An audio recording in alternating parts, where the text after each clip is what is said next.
베를린의 한 지방에서 믿을 수 없는 사건이 발생했습니다. 금고 속 지폐들이 형체를 알아볼 수 없을 정도로 녹아내린 것입니다. 마치 강력한 산성용액에 닿은 것처럼 지폐는 재생 불가능할 정도로 훼손되었습니다. 5유로부터 100유로까지 다양한 지폐들이 손 쓸 새도 없이 녹아내렸습니다. 이 기이한 사건은 단발성에 그치지 않았습니다. 베를린과 포츠담을 중심으로 독일 전역에서 유사한 사건이 잇따라 발생했습니다. 녹는 돈이라는 괴현상은 삽시간에 퍼져나갔고 독일 사회는 큰 혼란에 빠졌습니다. 조폐국 운송 과정의 사고였을까요? 아니면 누군가 화폐 파괴를 빌미로 국가를 협박하는 것일까요? 그것도 아니라면 대담한 은행 강도의 소행일까요? 온갖 억측이 난무했지만 진실은 오리무중이었습니다. 범인을 추적하기에 앞서 우리는 한 가지 질문을 던져야 합니다. 정말 돈이 녹을 수 있을까요? 물리학적으로는 충분히 가능한 일입니다. 과학자들은 지폐에 묻은 황산염 가루와 땀이 만나면 황산이 생성되어 지폐를 녹일 수 있다고 추측했습니다. 물론 세탁기에 세제와 표백제를 넣고 고온에서 돌리기만 해도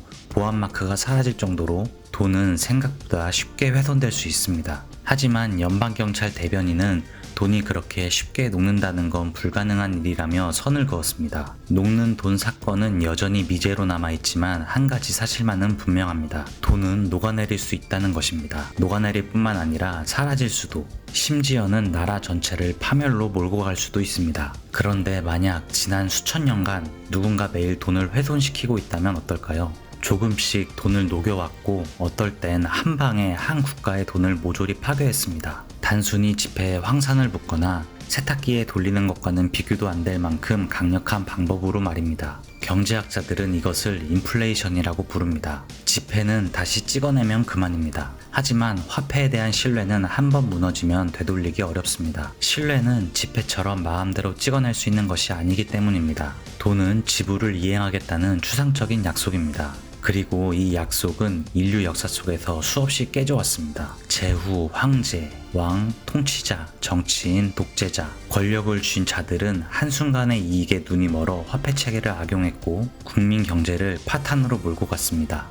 돈은 바퀴와 불에 버금가는 인류의 위대한 발명품이지만 권력자들의 손에서 악용되며 끊임없이 훼손되어 왔습니다. 돈이 없으면 물물 교환만 가능할 뿐 저축도, 투자도, 노후 대책도 불가능합니다. 분업도, 복지도, 심지어 우리가 살아가는 세상 자체를 상상할 수조차 없습니다. 그런데도 권력자들은 돈에 대한 지배권을 남용하여 경제를 불안에 떨게 했습니다. 그들은 사리사욕을 채우기 위해 전쟁을 일으켰고 빛을 갚기 위해 화폐 발행량을 늘렸으며 비상식적인 대형 건축물을 세우고 정치적 목적으로 화폐를 남용했습니다. 그리고 그 결과는 언제나 화폐 가치의 하락, 즉 인플레이션이었습니다. 돈의 역사는 곧 인플레이션의 역사입니다. 2000년 이후 금융위기 발생과 통화량 대량 투입이라는 주기가 반복적으로 나타나고 있습니다. 통화량 급증은 위기를 극복하기 위한 방안으로 사용되었지만 이것은 필연적으로 다음 위기를 예고하는 것과 다름없었습니다. 인플레이션은 단순히 물가에만 반영되는 것이 아닙니다. 자산과 유가증권의 가격이 상승하는 자산 인플레이션도 동시에 발생합니다. 그리고 인플레이션의 최대 피해자는 결국 빈곤계층입니다. 인플레이션은 부당하고 불공정한 세금과 동일한 효과를 갖기 때문입니다. 지금까지 국가는 인플레이션을 조장하여 부채를 없애려고 해왔습니다.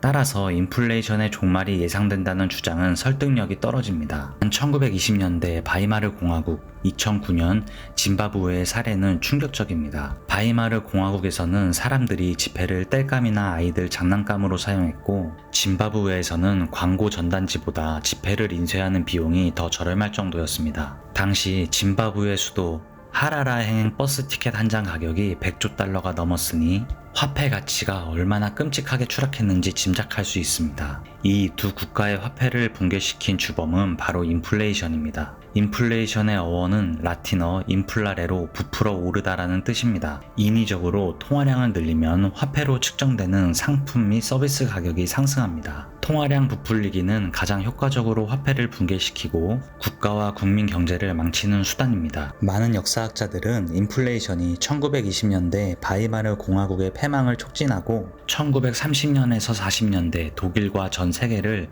전체주의의 광기로 몰아넣는 데 일조했다고 분석합니다. 인플레이션을 지갑 속에 둥지를 튼 존벌레라고 생각하면 이해하기 쉽습니다. 존벌레가 지갑 속 돈을 계속 갉아먹고 있다고 생각해보세요. 존벌레는 쉽게 잡을 수 있지만 인플레이션은 보이지 않아 잡기가 어렵습니다. 빈털터리가 된 후에야 그 존재를 깨닫게 됩니다. 그 이유는 무엇일까요? 바로 우리가 숫자의 위력을, 특히 기하급수적 증가의 파괴력을 과소평가하고 있기 때문입니다. 수련이 떠있는 호수를 상상해보세요. 수련으로 덮인 면적은 매일 2배씩 증가해서 17일 후에는 호수 전체를 뒤덮습니다. 그렇다면 수련이 호수의 절반을 덮으려면 며칠이 걸릴까요? 정답은 16일입니다. 16일째 호수의 절반, 17일째 호수 전체가 수련으로 덮입니다. 간단한 문제지만 많은 사람들이 정답을 쉽게 맞히지 못합니다. 이는 인간이 기하급수적 변화를 인식하는 데 서투르기 때문입니다. 과거 먹잇감을 찾아 장거리 이동을 해야 했던 시절, 인간은 직선거리만 계산할 줄 알면 충분했습니다. 기하급수적 변화에 대한 개념은 인간의 진화 과정에서 누락된 것입니다. 그래서 우리는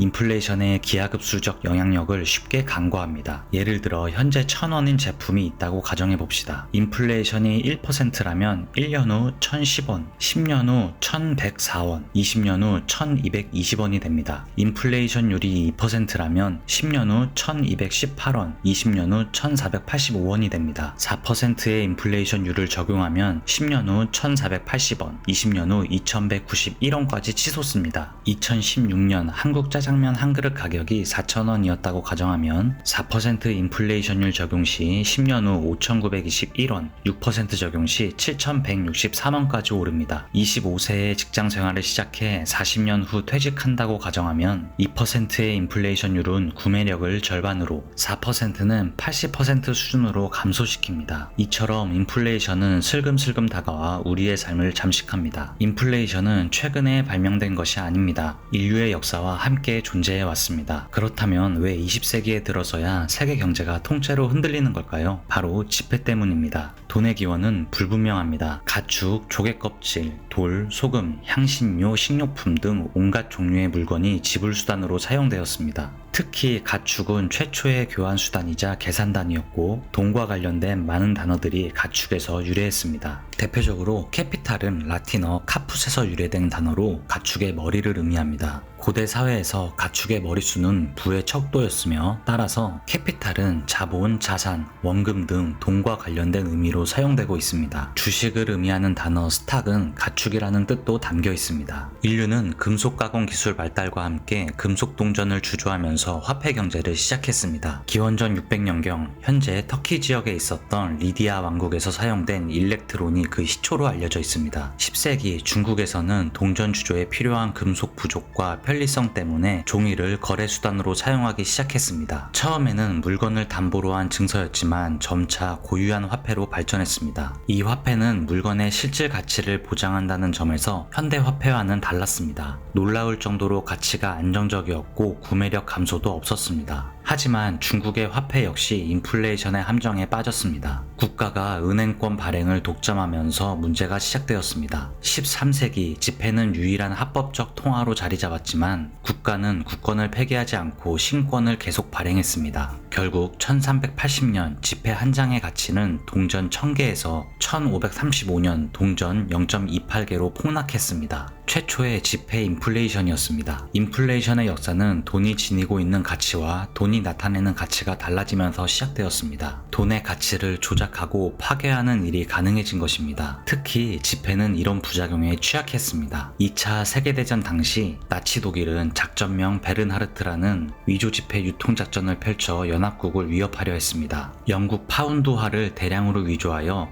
영국 경제에 초인플레이션을 일으켜 붕괴시키려는 목적이었습니다. 이 작전은 영화 카운터 페이터로도 제작되어 널리 알려져 있습니다. 과거에는 작전명 베른하르트와 같이 물리적으로 화폐를 위조하여 적국의 경제를 교란하는 방식을 사용했지만 현대에는 더욱 은밀하고 교묘한 방법으로 돈의 가치를 하락시키고 있습니다. 중앙은행의 통화정책, 금융 시스템의 복잡성, 글로벌 경제의 상호 연결성 등은 인플레이션을 예측하고 통제하기 어렵게 만들고 있습니다. 마치 보이지 않는 존벌레가 우리의 지갑을 조금씩 갉아먹고 있는 것과 같습니다. 현대 화폐는 신뢰를 먹고 살지만 그 신뢰는 점점 떨어지고 있습니다. 화폐의 파수꾼 역할을 해야 할 정치인들이 통화 정책으로 무모한 실험을 하고 있기 때문입니다. 지금 이 순간에도 돈의 가치는 은밀하게 계속 하락하고 있습니다. 우리는 그 실체를 알 수가 없습니다. 보이지 않는 존벌레로부터 자산을 지키기 위해서 우리는 인플레이션율을 앞서는 또 다른 자산을 찾기 위해 부단히 노력해야 할 것입니다.